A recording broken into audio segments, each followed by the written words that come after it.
Kinu pita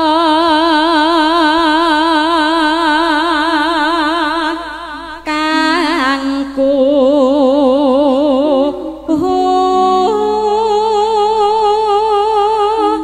kila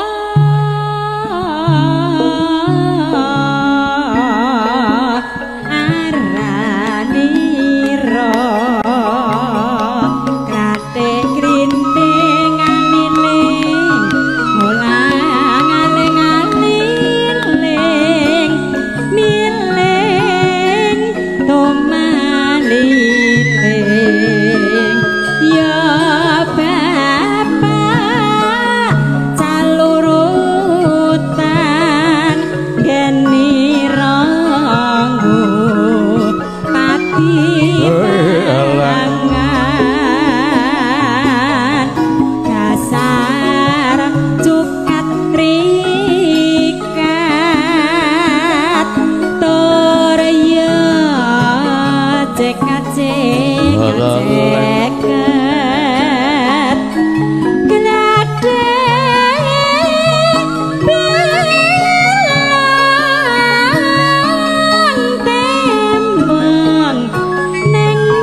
Bapak Tani mingat mingut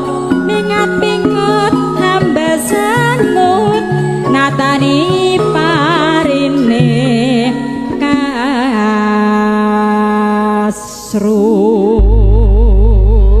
Ngatur pirsa kagem tamu saking Bang Gunadaya kasuwun foto pangeston ya. Sindami midhangetaken suwantenipun wong ayu Rini saking kalebet wongkon tlatah Karanganyar. Nggih, asli kula Wonogiri, Mas. Oh, hijrah dateng Karanganyar, Nduk. Nggih, jinggat teng Karanganyar. Sebabe napa teng Karanganyar? Lho nggih ngetutne bojo kok ya, ngetutne bojone wong kok ya nututuki wong. Iya.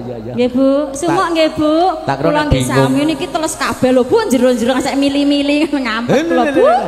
Nganti kaya sop. Ora apa-apa, Mas. Ya terus ke, Mbak. Manuk betet diet pating cruwet diet rerak Lole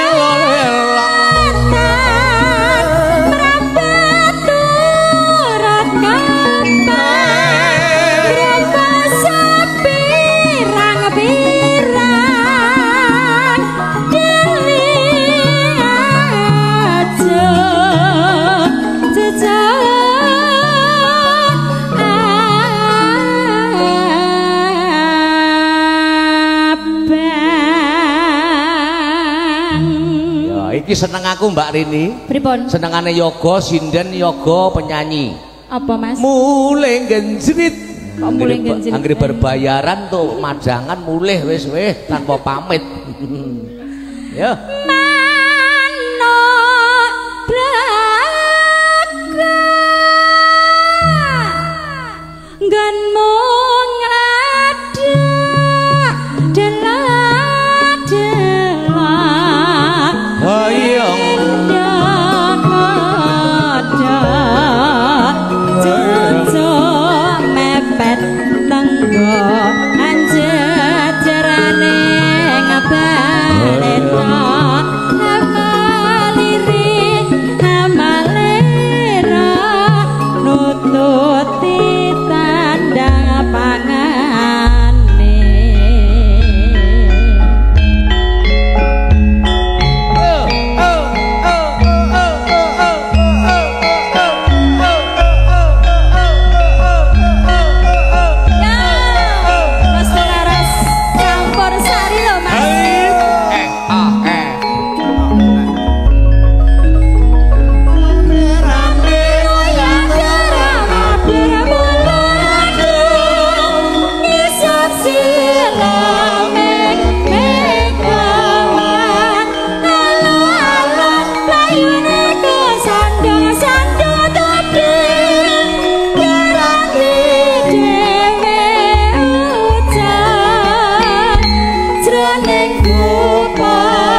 kang kebandang kupone katon kodang jebulane sakabeh mele sarawangan ingkang dudu mestine amburu jan kelangan delan preteng tromeng bebrayan urip ingkang prasaja preteng tromeng bebrayan urip ingkang prasaja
Ayo kene bali kene lan kene disin nyanyi.